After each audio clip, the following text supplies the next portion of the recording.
घरात शांतता राहण्यासाठी आपल्याला काय केलं पाहिजे तर पहा, घरात शांतता आणि बाकीचे काही अडचणी आपल्याला येत असतात. त्याच्यामुळे आपण एक सोललेला नारळ घ्यायचा आणि त्याला थोडीशी शेंडी ठेवायची आणि तो सोललेला नारळ आपल्याला देवाजवळ ठेवायचा. शेंडी आहे ती देवाकडे करायची आणि रोज सकाळी संध्याकाळी आपल्याला काय करायचे, त्याच्यावर एकानंतर एक असे 7 कापूर त्याच्यावर आपल्याला जाळायचे असतात. श्री स्वामी समर्थ हा मंत्र आपण म्हणायचा आहे. श्री स्वामी समर्थ हा 11 वेळास मंत्र घ्या किंवा 21 वेळा घ्या. गायत्री मंत्र जप करायचा आहे. तर गायत्री मंत्र पण आपण 21 वेळा 11 वेळा जप करायचा. दर पौर्णिमा व अमावस्येला हा नारळ आपल्याला बदलायचा असतो. जुन्या नारळाचा प्रसाद तुम्ही घरात खाल्ला तरी काही हरकत नाही.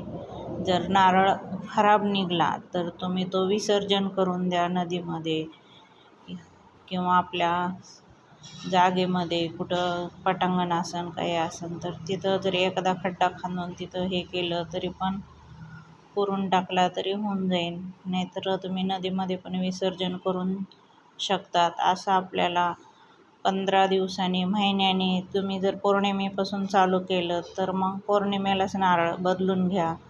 अमावस्येपासून चालू केलं तर अमावस्येला नारळ बदला. असं महिनाभर आपल्याला रोज त्याच्यावर नारळावर हवन करायचं आहे. कापूर थोडेसे नारळावर तांदूळ ठेवा किंवा नारळावर डायरेक्ट तुम्ही कापूर जरी ठेवला तरी काही हरकत नाही.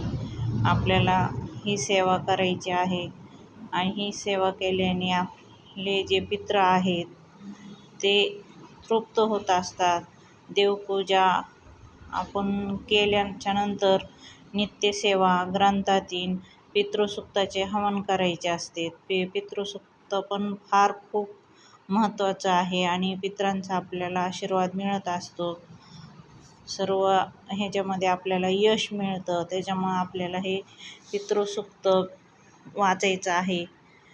तर पहा, तुम्हाला जर खरंच घरात असं शांतता वाटत नाही आहे, तुम्हाला बाकी कोणत्याही गोष्टीमध्ये अडचणी वगैरे येत असतील तर तुम्ही हा कर्पूर होम तुम्ही घरामध्ये करू शकता. नारळावर आपल्याला बाकी काहीच लागत नाही. नारळ आणि कापूर हा आपल्याला रोज देवाबत्तीला जो प्रदोष काळ असतो त्यावेळेला हा होम करायचा आहे. हा होम झाल्याच्या नंतर तुम्ही श्रीयंत्र जर तुमच्याकडं असेल किंवा देवीचा टाक असेल तर त्याच्यावर पण ओम महालक्ष्मी देवे म्हणून असं कुंकुमार्चन करू शकता. ते कुंकुमार्चन केल्यामुळे पण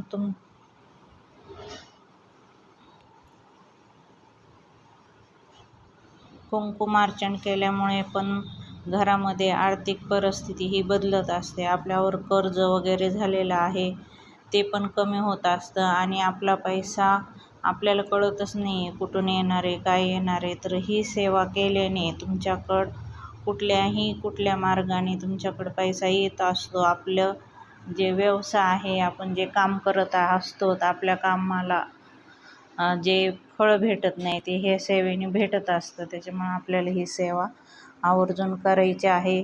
श्रीयंत्रावरची सेवा खूप पॉवरफुल आहे आणि आपले पितृ खुश असेल तर मग आपल्याला सर्वही बाजूनी पैसा येत असतो. तर ही सेवा नक्की करा. व्हिडिओ आवडल्यास लाईक, सबस्क्राईब करा, शेअर करा. श्री स्वामी समर्थ. जय जय स्वामी समर्थ.